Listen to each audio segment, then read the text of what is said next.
Welcome back. So a lot's happening this week. Carl got in touch with us yesterday and the motor's ready to come back home.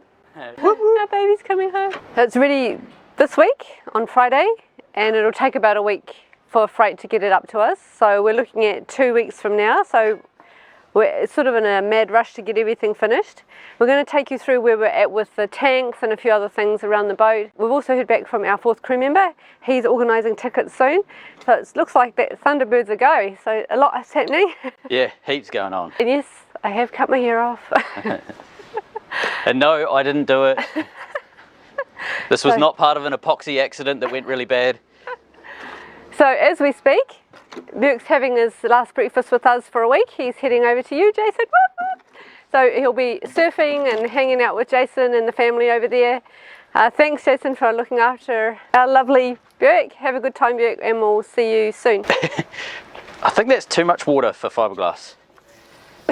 We've taken a sunken fishing trawler and converted her to a community-funded expedition and research boat crewed by volunteers from around the world. Because life's too short not to fight for your dream.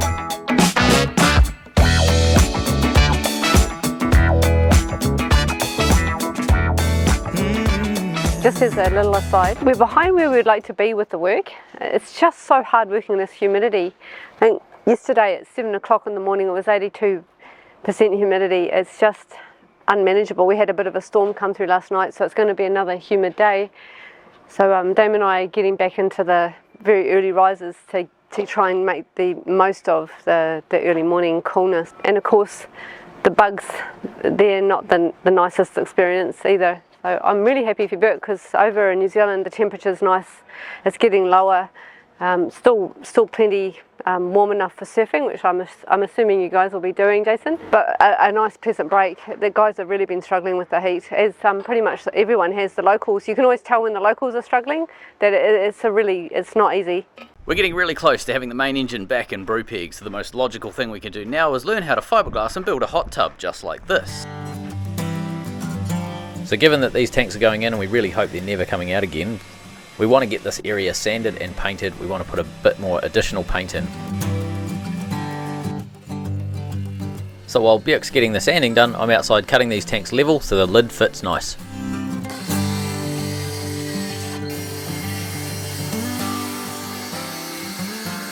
So we cut a plunge cut through various spots all the way around so that we can transfer that line across. Now we just need to go through and basically draw a line like this and then cut from this side, because by cutting from this side the glass is pulled into the plywood rather than cutting from this side where it's pulled away. If we pull it away it flares and makes a horrible job of it. Cutting on this side you end up with like this real beautiful cut, so that's our preferred side.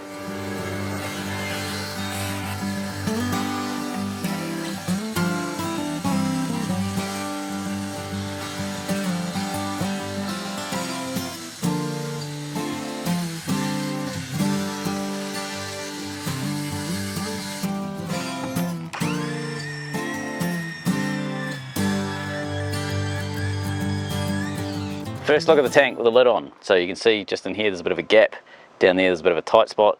So we just have to keep sanding those high spots until we get the whole thing level, but it's getting pretty close. So you can see there's this corner's a bit high, so we just got to nip a wee bit off there. But yeah, it's getting close.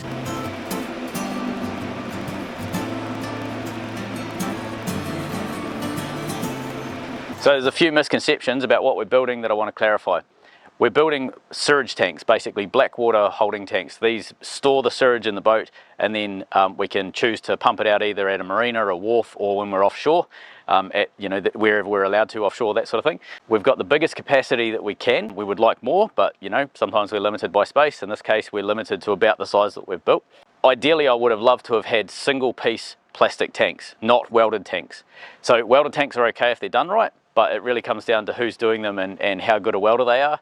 They don't have as long a lifespan as what I believe as single piece tanks. Single piece are amazing, like roto molded tanks. That would be the ideal, but that's just not happening. That's completely price prohibitive. Welded tanks for this boat were $2,500 each, so $5,000 to make these 2 tanks in plastic.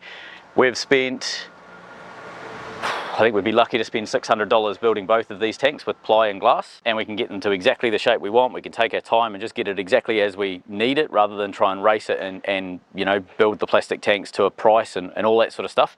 Now, some people have commented about how it's absolutely crazy, these will be the death of us, all that sort of stuff. What a load of rubbish. Fiberglass and ply has been used for tanks for donkey's years. Every single plywood and fiberglass boat out there is essentially a plywood fiberglass tank. If they leak, the boat sinks. If these leak, sewage goes into the boat. It's not the end of the world, it's not obviously nice. There's 2 fans in the engine room, so if these leak, there's a strong possibility that it definitely will hit the fan. Something to factor in is that you can put lots of glass in, you can make it strong. So if people are worried about, you know, weak corners or whatever, we've coved it so the fiberglass goes around the corners. We can put additional strengthening in. Like, none of this is complicated. This is incredibly simple boat building techniques. They've been doing fiberglass plywood boats for 50, 60 years now. So for the people out there that are nervous about these tanks, you really don't need to be. I'm also not a timber boat builder. I try and avoid timber, it scares me. I'm much more comfortable dealing with anything steel as opposed to timber and glass and that sort of thing. And saying all of that, there's lots of people around me that are specialists in this sort of thing. And the final thing I'm going to say is, of course I'm going to over-engineer them. Time for some paint. This first grey layer is Jodomastic 90. This is a 2-pack epoxy etch that we use wherever we've got bare metal on anything steel.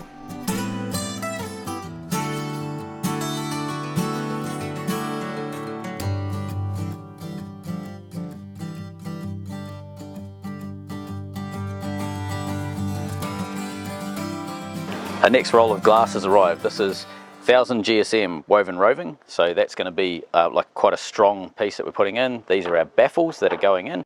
They sit across the middle of the tank here. I'm not too worried about this end, it's quite sort of thin and flat. This end is quite voluminous, so I'm sort of breaking the two and kind of making it 2 separate tanks, if that makes sense, with the baffle.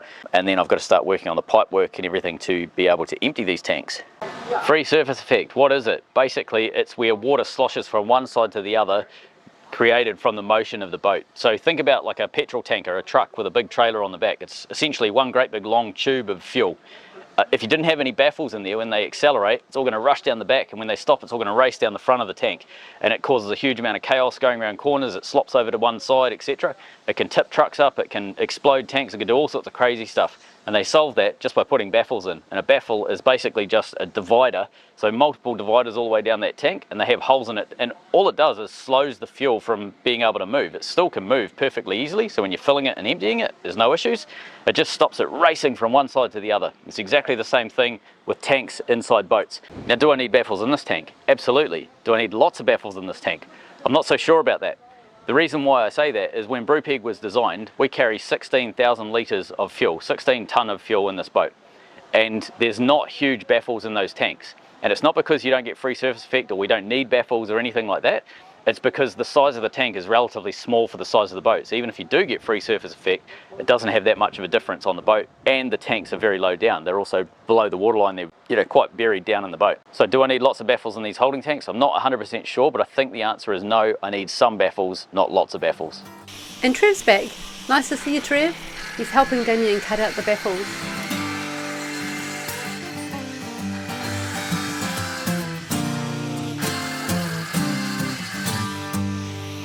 Does it even fit?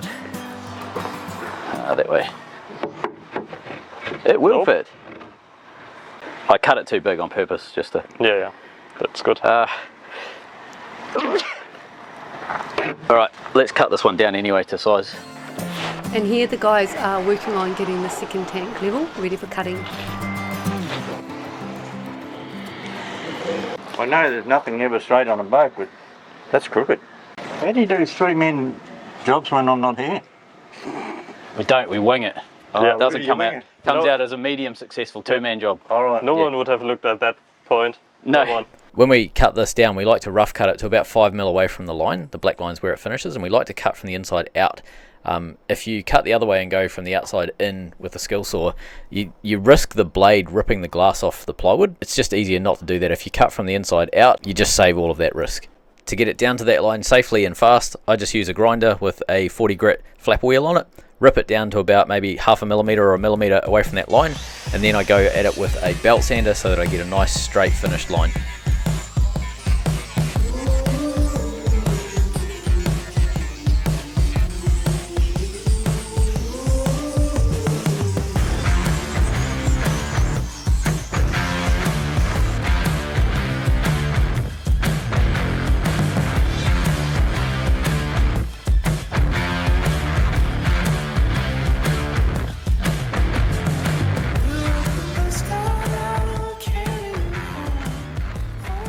Well, that's going on, Beck's over the back getting some epoxy onto these, which are going to be our secondary baffles. So secondary baffles go where this line is here.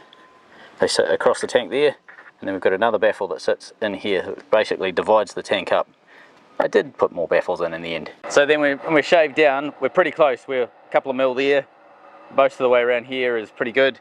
The plywood's got a slight bend in it, so when you look along here, you can kind of see there's a bit of a curve going on, but we're going to put weight and clamp it down, and yeah, there we go. A little bit of force and that comes down straight, so that'll glue down nice.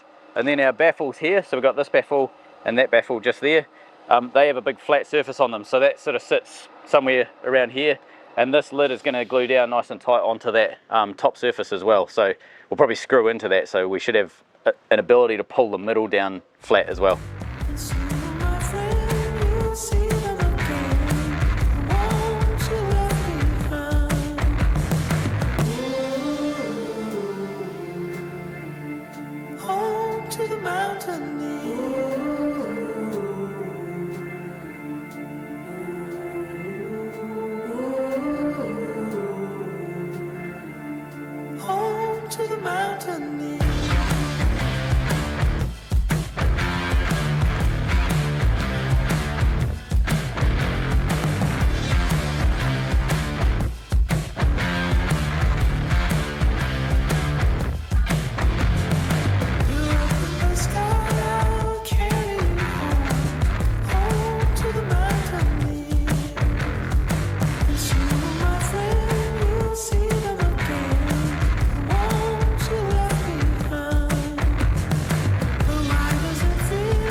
So you've seen us recently put this 1000 GSM into the tank to make it nice and stiff inside the tank. We've got 3 days to get these tanks finished, so that means getting the fittings put into the lid, get the lids glued down to these tanks, and then the final layer of glass and painting done on these tanks before we can put them into the boat.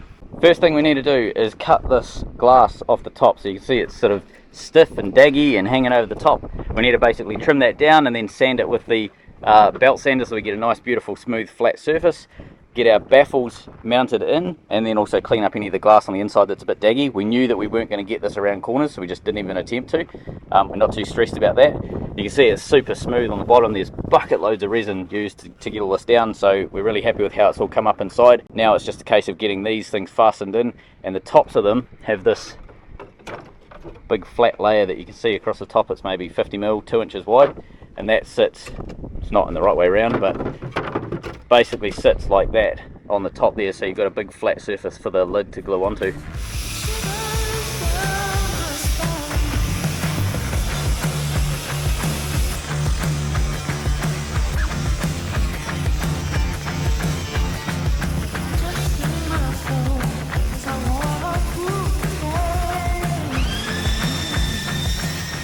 So we're gluing in our baffles with Epiglass HT120. So it's basically a glue powder that gets added to epoxy resin.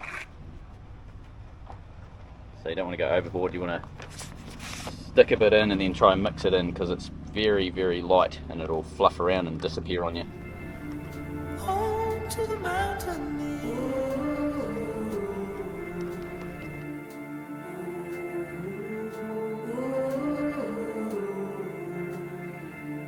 Home to the mountain.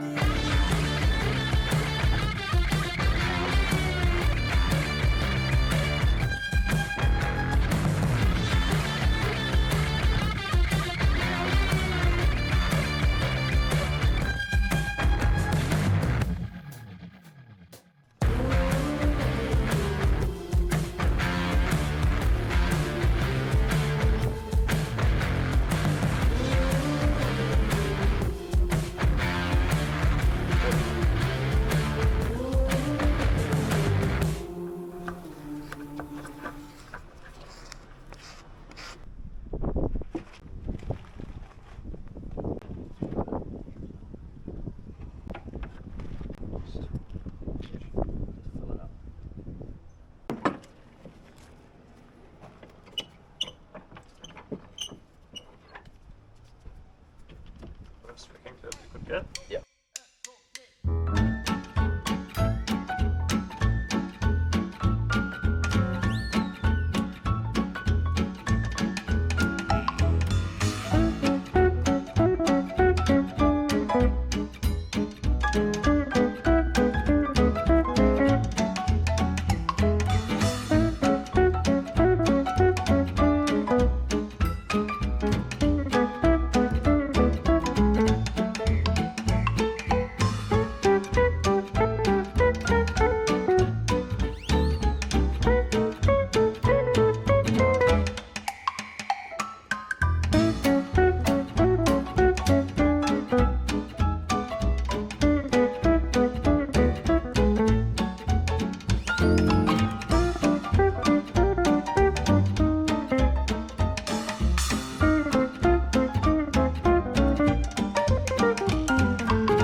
So first layer's in, you can see the glue sort of settled down nicely. We've clamped up here.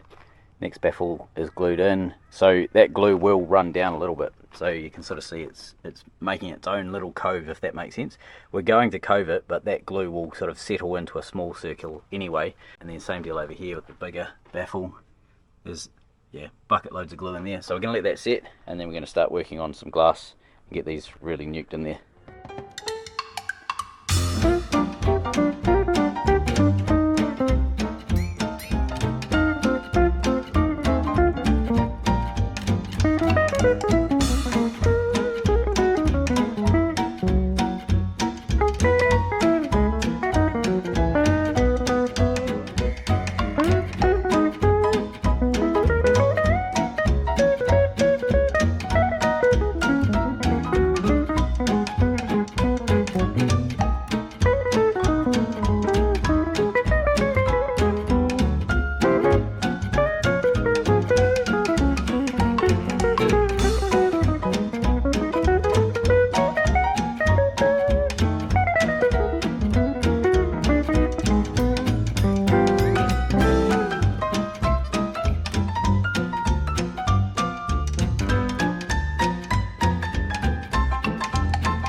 So the start of our glassing, we've got a few layers on each of the different areas so far. We're going to come back and do a lot more, but we're going to go through with a flapper and sand off those areas that we can't get around the corner, and then we'll do that a bit differently later on.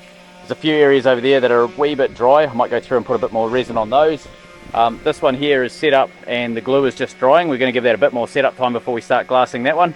But that's the internal baffle structure, and we need to trim that end one down to be level. While that's happening over the back, Birk is sanding some internal walls that are getting fitted into the freezer room for our new crew that's arriving soon. In the last tanks episode, we actually turned comments off about 2 or 3 days after the episode went out, and it's a real shame. There was some really awesome comments in terms of like how we can improve the tanks, coving things before we put glass in, so on, that sort of stuff. And there was a few people that took it way too far and were just more interested in making us wrong than actually improving the boat. I love the comments coming through. Jess and I read every single comment. Birk now reads every single comment that comes through. And it's a real shame that we did that we had to take that step. But we will take that step every time there's an episode that just rolls too many people up that they just want to make us wrong.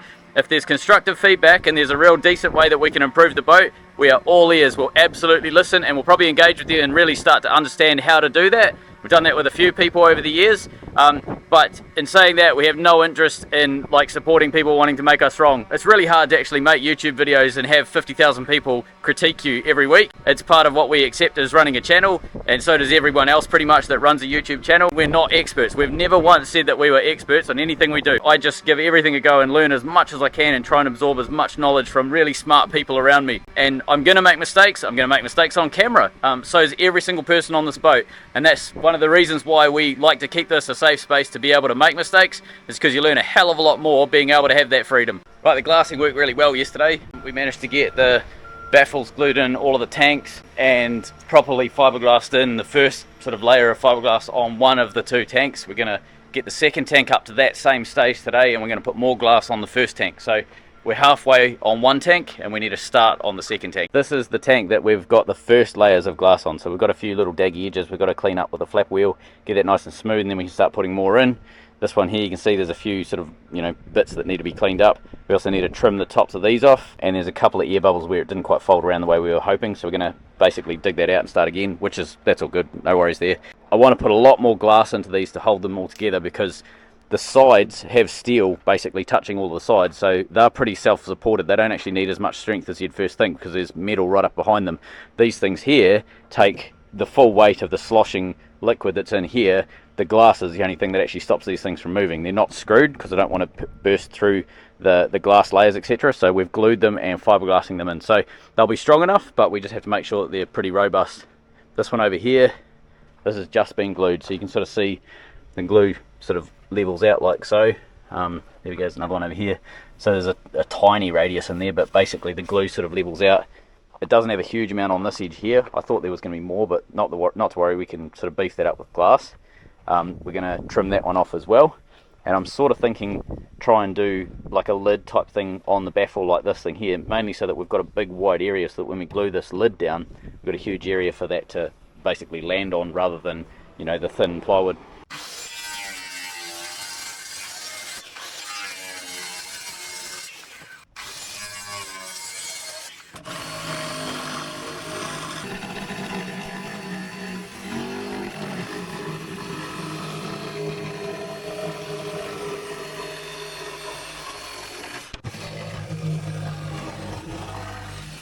So the top of the baffle has been cut and glued in. You can sort of see there's bucket loads of glue around there, and then it's glued underneath as well as screwed. This one is exactly the same. It's a nice big wide flange for the lid to fasten onto or glue onto.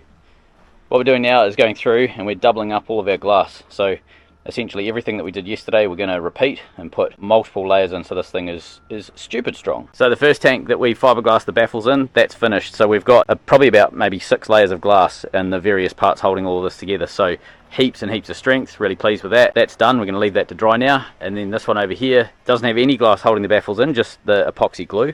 So we're going to be going through and doing the first sort of 3 layers, and then we let that set up. We can't do much more than that, and then we'll come back later on this afternoon when we've got a bit more drying time on this, and we'll get the final layers on, and then we're ready to start gluing the lid on.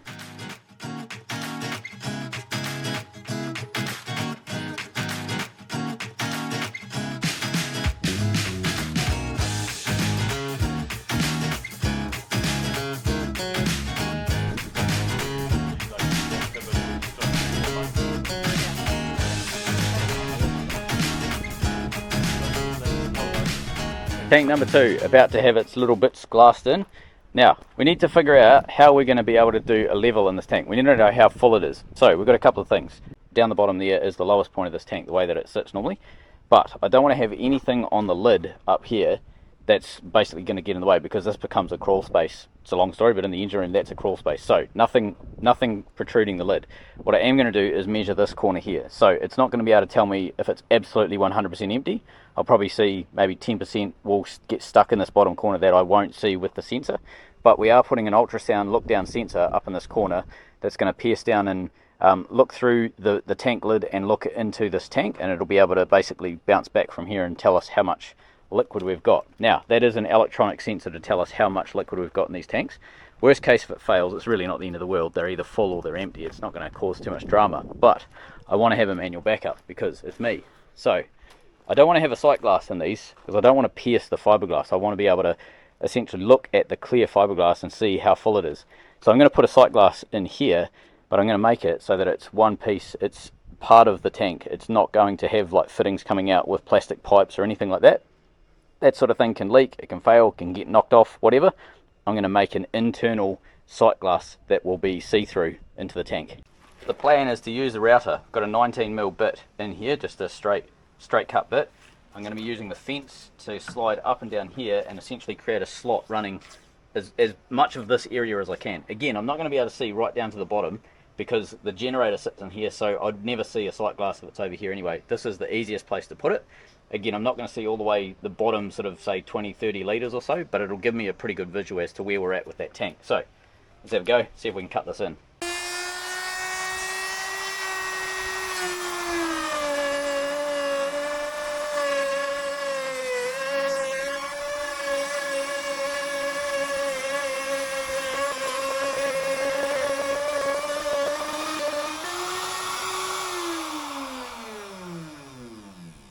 Right, now that I've got a slot cut in this, you can sort of see it on both sides, we're going to go through and give this a clean up with the flap wheel on a grinder just to get it nice and smooth. Put one layer of glass on this side here, and then when the tank is finished, we're not doing any more glassing, we'll lay the tank so that this surface is horizontal and pour resin into here and fill that up completely. So we'll end up with a transparent window into the tank that will be bonded to the timber itself. The resin itself will bond to the insides of this slot, and the glass will stop anything from going through, and also any liquid coming from this side as well. So that's the plan, to make a manual sight glass that's not going to leak on us. Time to cut the sight glass in the second tank.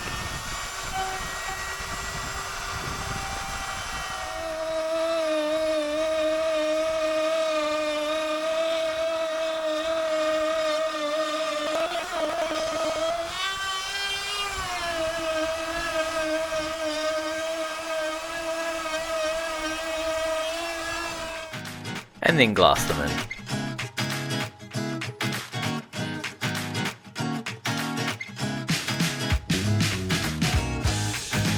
Quite a while ago in the round table with our Patreons on our live feed, we talked about what colour to carpet the boat. We were looking for something second hand so it would be cheap enough, because it's quite a bit of area. We found something. It was agreed it would be a grey or a darker colour, charcoal colour. We think this is gorgeous. It's nice and soft. It's a nice carpet. The guys have started laying it.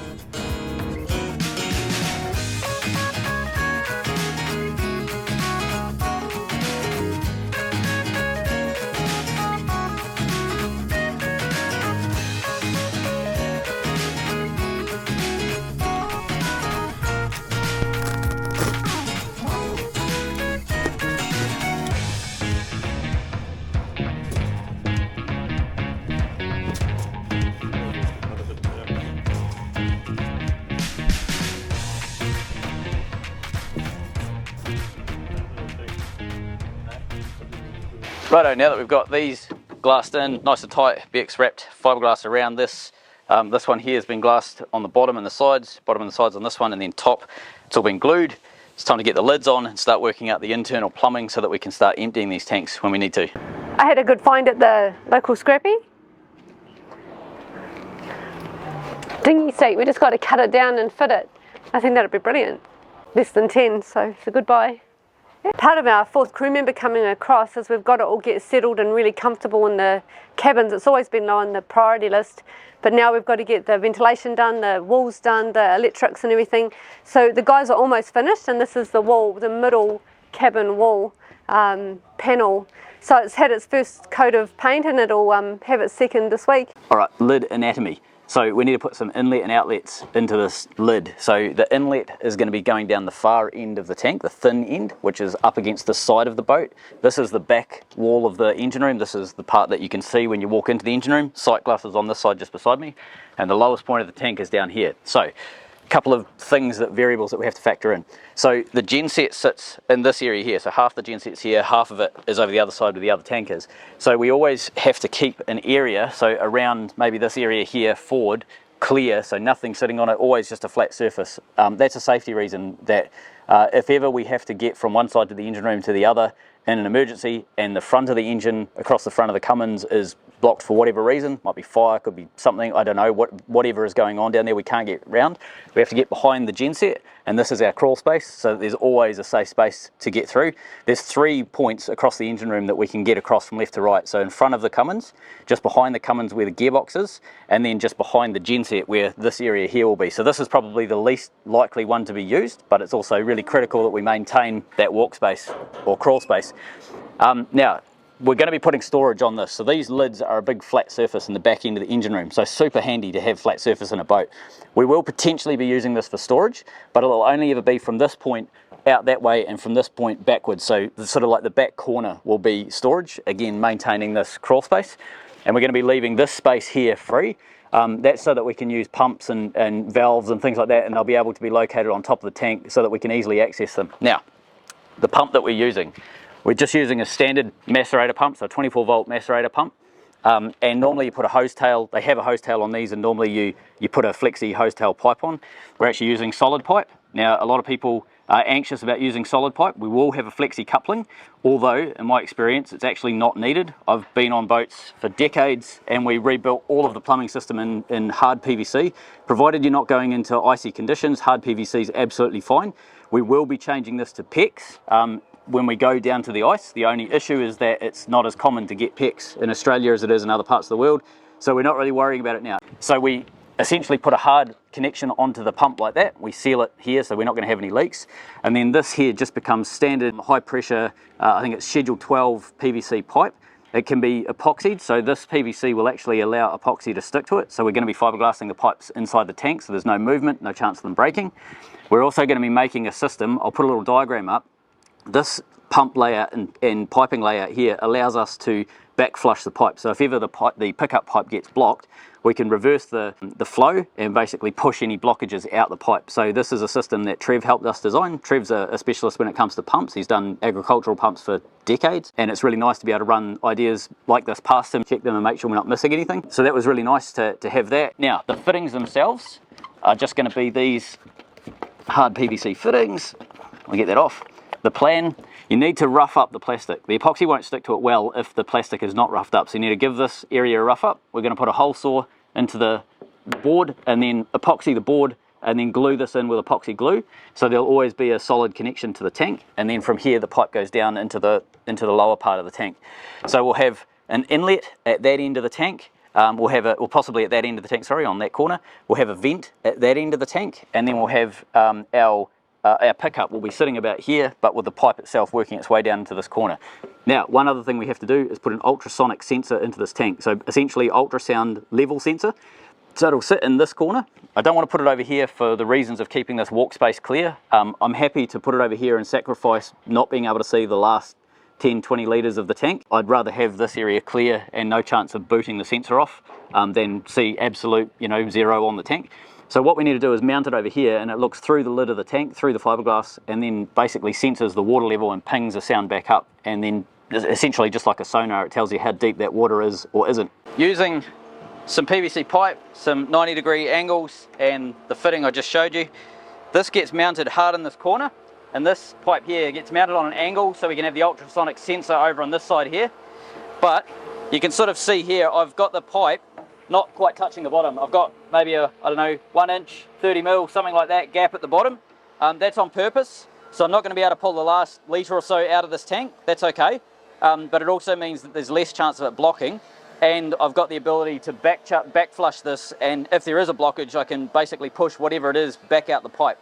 So it's designed to make it less likely to ever need to get into these tanks. Now, with this piece glassed into the side here, it's going to be pretty solid. This piece here is going to be fixed at this end, so this whole thing is going to be fairly rigid, so I don't have to worry about the water that's inside this tank sloshing and breaking this pipe. This is heavy wall pipe. This is not regular drainage pipe. This is pressure rated pipe. So I'm not sure what pressure it is, but easily probably 50 or 100 psi, something like that. Like, you could put a lot of pressure in this without it being an issue.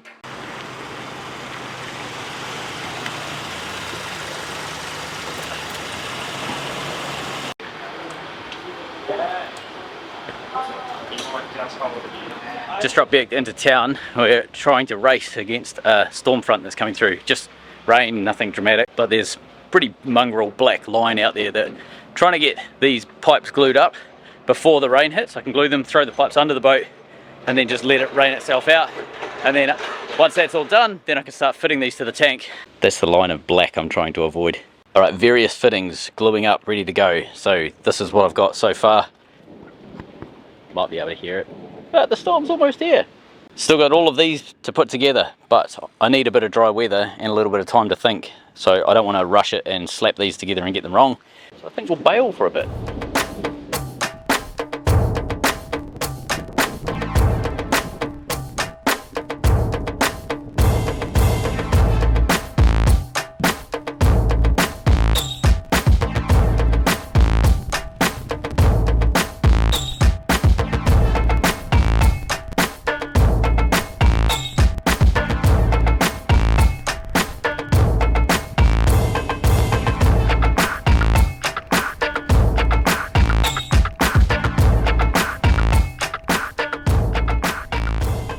So I've made these little flanges. They basically allow for a pipe to slide in like so on either end and glue in place. I don't normally have these flanges, but you can sort of see I've glued a big flange to it. What I'm planning to do is drill a hole saw into the lid and then feed this up from the bottom and epoxy it on. I want the flange on the bottom so that I can then pull it through from the top, and the flange will clamp up quite nicely onto the bottom here. I've then got a second flange that I'm going to push down and glue onto the PVC and epoxy onto the rim, so that where it goes through the plywood will be sandwiched like so. So it's a really nice, firm, solid piece of plastic, and then the pipes on either side are going to be glued to it. I do want to squeeze a fair amount of epoxy in the sealing face of this. I need to rough all of this up with sandpaper and so on, but I'm going to use a hole saw that's quite a bit bigger. You can see there's quite a bit of slop there, maybe probably 5 mil, 6 mil of slop at least. And the reason why is when I cut the hole for this, I want to be able to have the epoxy glue ooze all around this so that it gets a really good bond on every surface possible. I'm also going to epoxy the hole saw. I'm going to cut basically through the plywood, and then I'm going to just epoxy the actual hole so the timber itself is sealed up, and then I'm going to glue this to the hole that's left.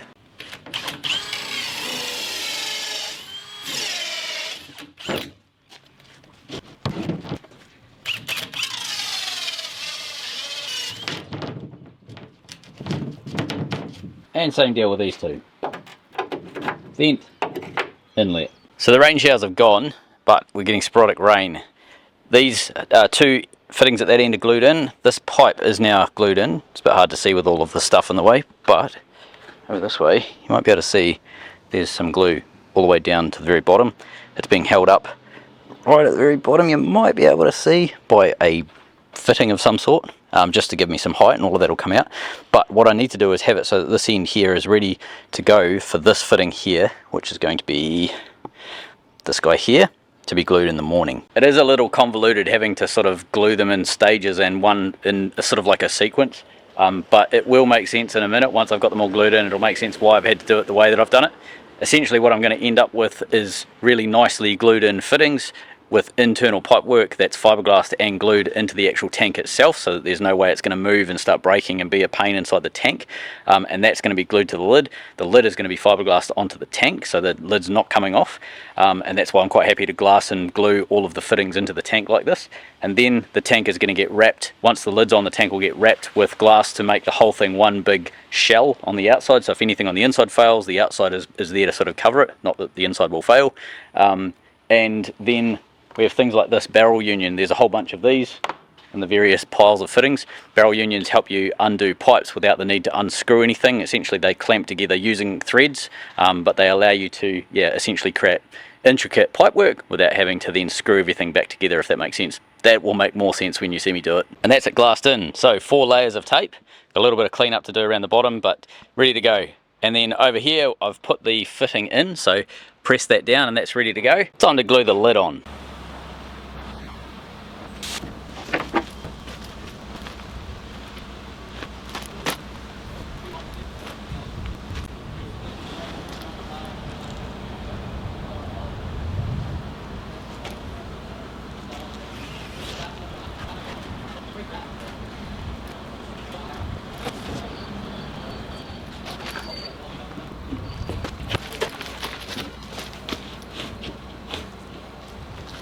That's it glued down. So a little bit of weight holding the corner of that seal over there down. The rest of it has come up pretty nice. So it's screwed down as well as glued down. Once the glue is dried, I'll take the screws out, and then we're going to be glassing all of this over. So this fitting at this end has been epoxied as well as glued with the green cement. So just in various different places, it's either epoxy or it's the glue. Once this is on, it doesn't fit absolutely perfect because it's moved slightly with the baffles, but once this is all glued up, we'll start fairing this back so that we can get a nice, lovely, smooth lid transition. Right, screws are out, glue's dried. It's time to go and get these things routed up, make them look pretty. Router bit that we're using has a little bearing at the bottom so that we can run along the edge and basically transfer the shape of the box up onto the lid.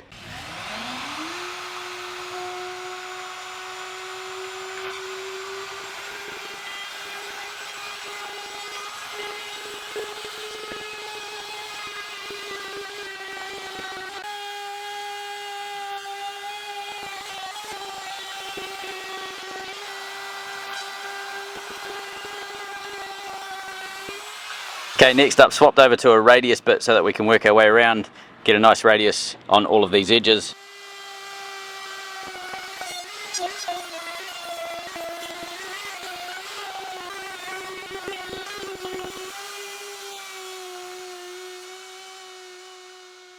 So it's come up good. There's a couple of bits we can't get to with the router. So basically wherever we've got something going through the tank, it's essentially pushing the router too far out, so can't touch that. Yo, I told you, you can't touch this. So I'm going to go in now with a belt sander and a grinder and just basically clean up any of those little nicks and burrs and stuff. There's a couple of lumps and bumps from where it hit a bit of filler or something like that. All done. So it's come up really nice. I'm really happy with that. So next plan is to basically epoxy that and then get a layer of glass around the whole outside of the tank. And then repeat the process. And second one done. Time for some fairing compound in some of these corners because they don't quite line up perfect. And then some glass. Things like that. I want to fix that. Each tank has had 2 layers of epoxy put on the radius edge, so hopefully get that end grain to soak it all right up. I've added in a bit more glue around some of the parts on the outlet there, but yeah, waiting for that epoxy to start drying off.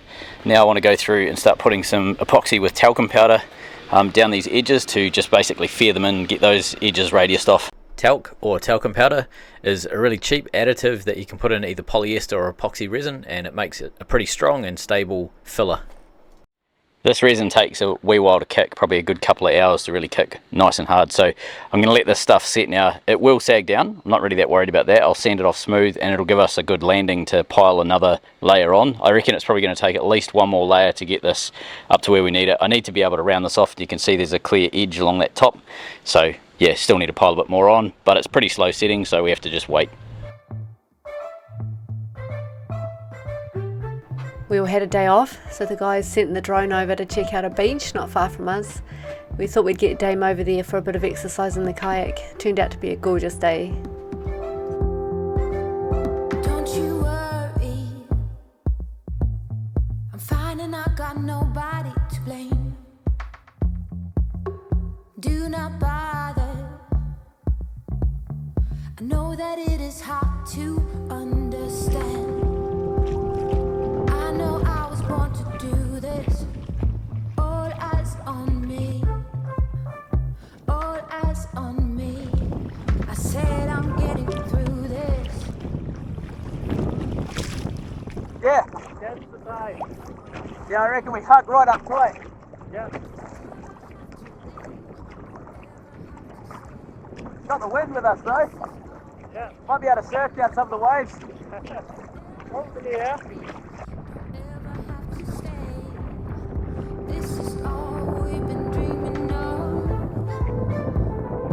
All we've been dreaming of. All we've been dreaming of.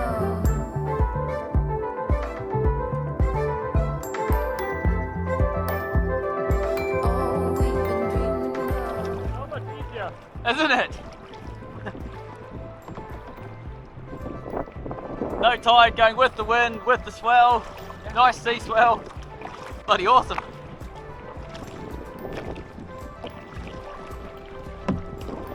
Jess is doing a high speed run. Yeah.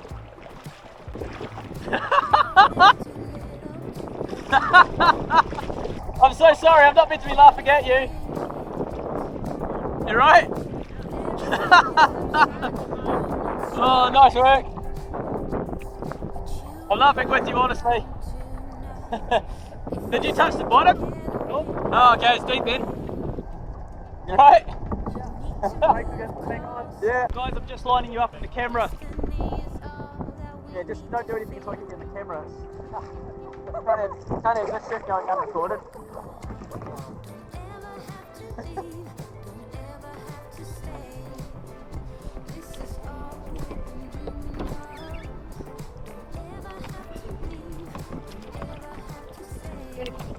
That's fine.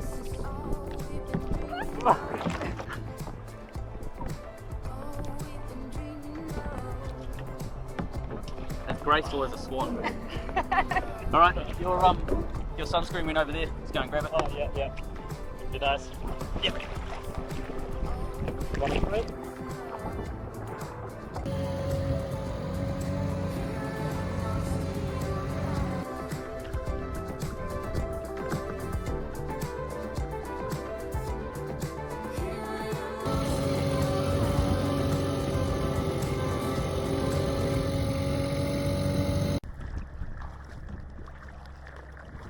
What did you do? Did you surf down a wave and get sideways or something? Yeah.